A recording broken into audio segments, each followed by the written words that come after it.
కడప గడ్డపై మహానాడు అంగరంగ వైభవంగా సాగుతుంది.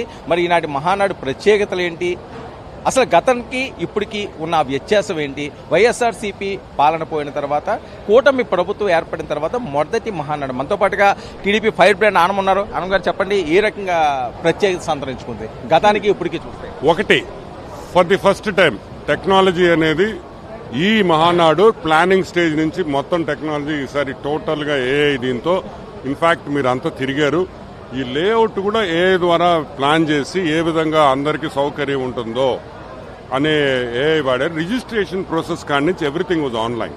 This is the first time in India A political party has used ఏఐని ఈ విధంగా ఒక పొలిటికల్ పార్టీ వాడడం ఇదే ఫస్ట్ టైం భారతదేశంలో. నాకు తెలిసి ఈవెన్ ఇంటర్నేషనలీ ఇంత పెద్ద మెగా ఈవెంట్ ని టోటల్ ఏఐ కింద తీసుకొని వచ్చేసి ఇంక్లూడింగ్ రిజిస్ట్రేషన్, అటెండెన్స్ కూడా, even attendance was online attendance పెట్టాం. అండ్ ప్రతి ఒక్కరికి మెసేజెస్ అన్ని విధాలుగా ఈరోజు ఈ టెక్ దీంట్లో ఇది మిగతా మహానాడులకి ఈ మహానాడు ఇది ఒక టెక్నాలజీ మహానాడు. అంటే టెక్ యూసేజ్ చాలా ఎక్కువ ఉంది. ప్లస్ విస్తరణ is one of the biggest sites we had. 165 acres లో ఈరోజు బ్రహ్మాండంగా పార్కింగ్ ఎవరికి ఇబ్బంది లేకుండా ఈ మహానాడు ప్రత్యేకత. జగన్మోహన్ రెడ్డి గారు హెచ్చరిస్తున్నారు, భయపడుతున్నారా? దేనికి హెచ్చరిస్తున్నారని నాకు అర్థం కావట్లేదు. మేమేం చేశాం జగన్మోహన్ రెడ్డికి? పోలీసు వాళ్ళు కేసు పెట్టారు, పోలీసు వాళ్ళు ఆధారాలు తీసుకొని వచ్చారు, అన్ని కేసులు ఓవరాల్ గా మాట్లాడతారు, ఆధారాలు ఇచ్చారు. మీరు హైకోర్టుకు బెయిల్కి పోయారు, హైకోర్టు చంపదెబ్బలు కొట్టింది. మీరు సుప్రీంకోర్టుకు బెయిల్కి పోయారు, సుప్రీంకోర్టు చంపదెబ్బలు కొట్టింది. అంటే దాని అర్థం ఏంటి జగన్మోహన్ రెడ్డిని అడుగుతున్నా. అర్థం ఏంటంటే ఆధారాలు ఉన్నాయి, ప్రైమా ఫేసీ ఎవిడెన్స్ ఉంది, మేము బెయిల్ ఇవ్వము అని సుప్రీంకోర్టు చెప్పినప్పుడు కక్ష సాధింపు యాడ్ నుంచి వస్తుందని అడుగుతున్నా. ఎక్కడి నుంచి వస్తుంది? దేర్ ఇస్ నో కక్ష. జగన్మోహన్ రెడ్డి గారిని అరెస్ట్ చేసే ఆలోచన ఏమన్నా? ఎందుకు అరెస్ట్ చేయాలి? తప్పు చేస్తుంటే అరెస్ట్ చేస్తారు.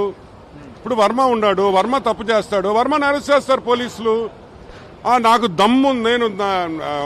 దమ్ముంటే నన్ను అరెస్ట్ చేయండి. ఎందుకు చేయరా పోలీసు వాళ్ళు? అంటే పోలీసు వాళ్ళకి ఈయనకి దమ్ముంటే దమ్ము లేకపోతే అరెస్ట్ చేస్తారు, దమ్ముంటే అరెస్ట్ చేయరా? What non sense! అసలు ఏం మాట్లాడి ఒక మాజీ ముఖ్యమంత్రి హుండాతనం ఇప్పటికీ రాదా? మీరు మారరా? మీకు సుప్రీంకోర్టు చెప్తుంది మీరు తప్పు చేశారని, మేం చెప్పటంలా. ఒక మనిషికి బెయిల్ నిరాకరణ చేస్తే దాని అర్థమైంది ప్రైమా ఫేసీ ఎవిడెన్స్ ఈ కేసుల్లో ఉన్నది అని. సో ఇక్కడ కక్ష సాధింపు ఎక్కడి నుంచి వస్తుంది నేను అడుగుతున్నా. సరే, కక్ష సాధింపు మీ ప్రభుత్వంలో స్టేట్ గవర్నమెంట్ హైకోర్టు సుప్రీంకోర్టు ఎన్నిసార్లు ముట్టికాయలు వేసింది వర్మ గారు? ఎన్నిసార్లు వీడికి అగేన్స్ట్ జడ్జిమెంట్స్ వచ్చినాయి? మా మీద ఒకటి వచ్చిందా? ఎందుకంటే as per law, as per rules ఈరోజు పోలీసు వాళ్ళకి ఒకటే చెప్తున్నారు అనిత గారు, ఆధారాలుంటేనే కేసులు ఫైల్ చేయండి, అన్నెసెసరీగా కేసులు ఫైల్ చేయొద్దు అని మా నాయకుడు, మా హోమ్ మినిస్టర్ ఈరోజు మాట్లాడుతున్నారంటే దాని అర్థం ఏంటి? వల్లభనేని వంశీ చనిపోయిన దగ్గర నుంచి కూడా మీ పతనం స్టార్ట్ అవుతుందని పేరునని మాట్లాడుతున్నాడు. ఆయన చావుతోటే మీ పతనం మొదలవుతుంది. సార్, నేను ఒకటి అడుగుతున్నా, ఏ ఎదవైనా, ఏ పిచ్చినా కొడుకైనా, ఏ సన్యాసైనా ఒకటి చచ్చిపోవాలని అనుకుంటాడా? నేను అడుగుతున్నా, పేరునేని నానికేంది? వల్లభనేని వంశీ చచ్చిపోతే పేరునేని నాని పండగ చేసుకుంటాడా? ఆనందపడతాడా?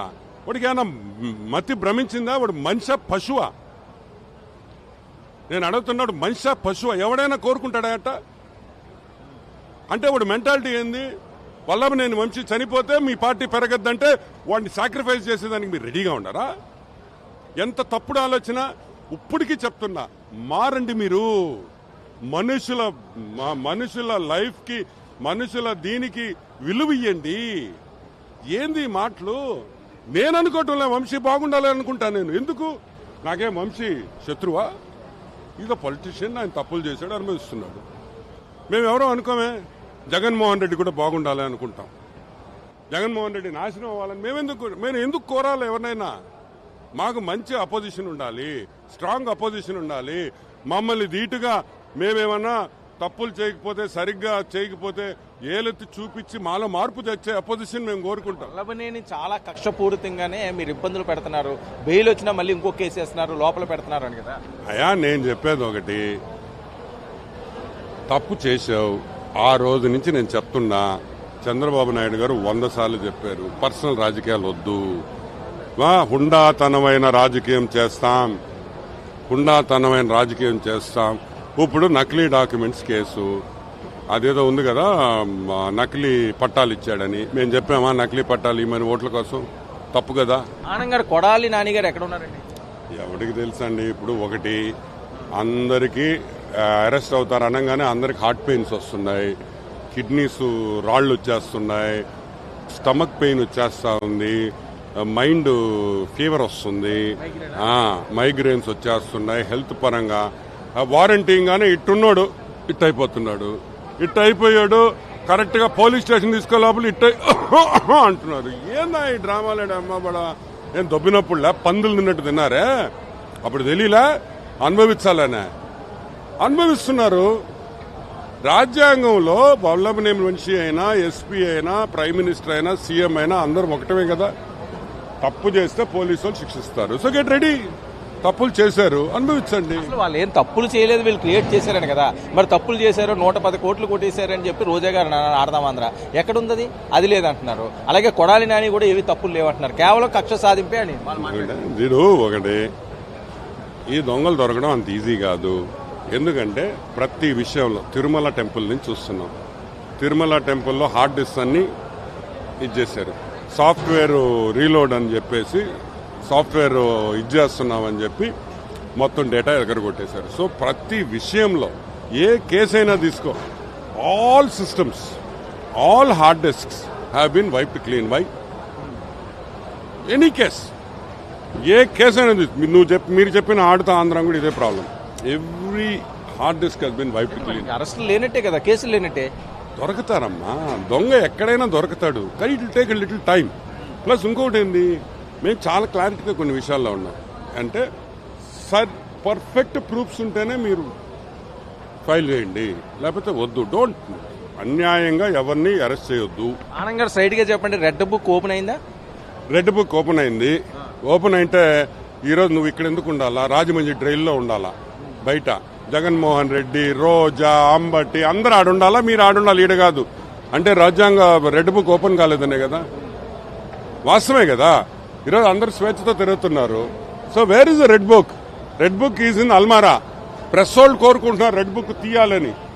అవసరం ఏముంది? పోలీసు వాళ్ళకి రెడ్ బుక్ అవసరం లేకుండా వాళ్ళ పని వాళ్ళు చేసుకోబోతుంటే. సో ఏదైతే లోకేష్ గారు అనే అంశం గతం నుంచి కూడా వస్తుంది, ఆయనకు మంచి ప్రయారిటీ ఇవ్వాలి. చంద్రబాబు నాయుడు గారి తదనంతరం ఖచ్చితంగా ఆయనే సీఎం తెలుగుదేశం పార్టీలో, అందులో ఎవరికి ఇబ్బంది లేదు. ఏంటి ఆయన ప్రత్యేకంగా చంద్రబాబు గారికి పట్టాభిషేకం అని చెప్పి ఎక్కువగా వినిపిస్తున్నది, వర్కింగ్ ప్రెసిడెంట్ ఇస్తారని చెప్పి మీ అందరి కోరిక కూడా అదేనా? నేను ఒకటి చెప్తాను, చంద్రబాబు జనరల్ సెక్రటరీ కావాలన్నా, వర్కింగ్ ప్రెసిడెంట్ కావాలన్నా, ఏది కావాలన్నా కార్యకర్తల దగ్గర నుంచి రావాలి. అది మీ అందరికీ తెలుసు. ఈరోజు చంద్రబాబు నాయుడు గన్ అయితే Lokesh bullet. Vision is Chandrababu, execution is by Lokesh Babu. So very clarity. Already Lokesh is doing most of the execution. ఎందుకంటే వాస్తవంగా ఈరోజు బాబు గారికి Lokesh is asset. Lokesh garu is an asset. ఎందుకు? వర్క్ లోడ్ తగ్గిపోయింది బాబు గారికి కొంచెం. అంటే ఆయన ఫోకస్ దేని మీద అవసరమో దాని మీద పెడుతున్నాడు. ఎగ్జిక్యూషన్ లోకేష్ బాబు చేస్తున్నారు కాబట్టి ఈరోజు is of doing business and decision making అంతా. ఈరోజు ఫర్ ఎగ్జాంపుల్ చెప్తున్నాను, జగన్మోహన్ రెడ్డి ఉన్నప్పుడు ఎన్నిసార్లు కేబినెట్ మీటింగ్ పెట్టారండి? నువ్వు చెప్పమ్మా, మీరున్నారు కదా. Yearly once or twice. ఈరోజు ప్రతి నెలకు ఆల్మోస్ట్ కేబినెట్ మీటింగ్ ఉందా? ఎందుకుంది? ఎందుకంటే అకౌంటబిలిటీ ఉండాలి. కేబినెట్ మీటింగ్ పెడితే అకౌంటబిలిటీ వస్తుంది. అక్కడనే డిఫరెన్స్ కనిపిస్తుంది కదా. జగన్మోహన్ రెడ్డి గారు బయటకు వస్తున్నారట, జనాల్లోకి వెళ్తున్నారట, భయపడుతున్నారా? అయ్యో రమ్మన్ బాబు, మేము అడిగేది అదే. జగన్మోహన్ రెడ్డి బయటకు రావాలి.